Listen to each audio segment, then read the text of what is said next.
भारत अभियानाअंतर्गत काम करत आहोत। तर बघा मित्रांनो, आपण बोलतो की पाणी हे जीवन आहे, पण आजकालचं पाणी हे किती शुद्ध आहे हे आपल्यालाही माहित आहे। त्यासाठीच आपले सीएमडी सरांनी रियांश कंपनीचा रियांश अल्कलाइन ड्रॉपची निर्मिती केलेली आहे। तर आपण ह्याच्याबद्दल थोडक्यात माहिती जाणून घेऊया। तर अल्कलाइन ड्रॉप काय काम करतं, तर अल्कलाइन ड्रॉप आपली पाण्याची पीएच लेवल नियंत्रणात ठेवण्याचं काम करतं। तर पाण्याची पीएच लेवल म्हणजे काय, तर 70% अल्कलाइन आणि 30% ऍसिडिक असं आपल्या बॉडीमध्ये प्रमाण असलं पाहिजे। पण आजकालच्या खानपानामुळे हे उलट झालं आहे। 70% ऍसिडिक बॉडी झाली आहे आपली आणि 30% अल्कलाइन झाली आहे। त्याच्यामुळे आपल्याला जॉईंट पेन सारखे आजार, कॅन्सर यासारखे दुर्धर आजाराचा सामना करावा लागतोय। तर पाणी शुद्ध नसल्यामुळे हे आजार होतात। तर त्यासाठी आपण आज एक डेमो करत आहोत अल्कलाइन ड्रॉपचा, तो आपण बघूया। तर आपण हे आता बिस्लरीचं पाणी घेतलेलं आहे। तर दोन्ही ग्लासमध्ये आपण सेम पाणी टाकत आहोत।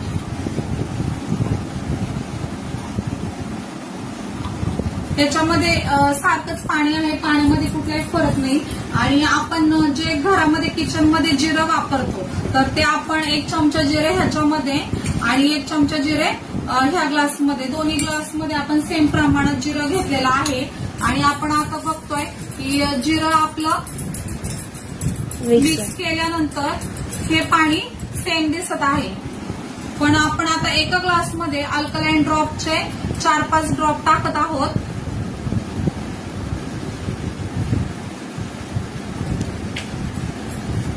तर तुम्ही बघू शकता की हे अल्कलाइन ड्रॉप टाकल्यानंतर ह्या जिऱ्याचा पूर्ण अर्क निघालेला आहे पाण्यामध्ये, जेणेकरून ह्याला आपण रात्रभर भिजवल्यानंतर असं पाणी भेटतं आपल्याला जिऱ्याचं। तर हे आपल्याला लगेच इन्स्टंट भेटलेला आहे रिझल्ट अल्कलाइन ड्रॉपचा। आपण आता दुसरा व्हिडिओ बघत आहोत।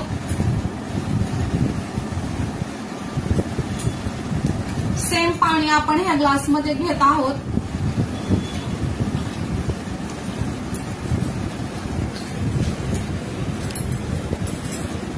आणि हे बीटाडीन आहे जे मेडिकलमध्ये भेटतं। तर आपण ह्याच्यामध्ये काही बीटाडीन टाकूया, दोन्ही पण ग्लासमध्ये सेम प्रमाणात टाकूया।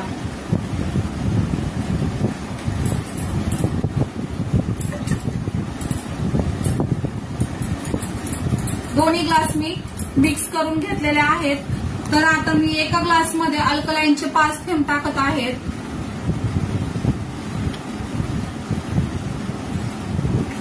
आणि दोन्ही पुन्हा आपण मिक्स करून घ्यायचं आहे।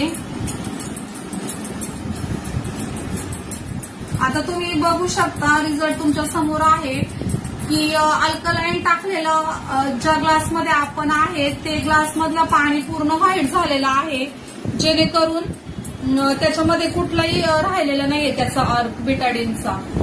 तर तुम्ही बघू शकता, हा डेमो बघितल्यानंतर तुम्हाला समजलं असेल की अल्कलाइन आपलं बॉडीमध्ये कितपत काम करू शकतं आणि विषारी घटक आपले बाहेर काढू शकतं।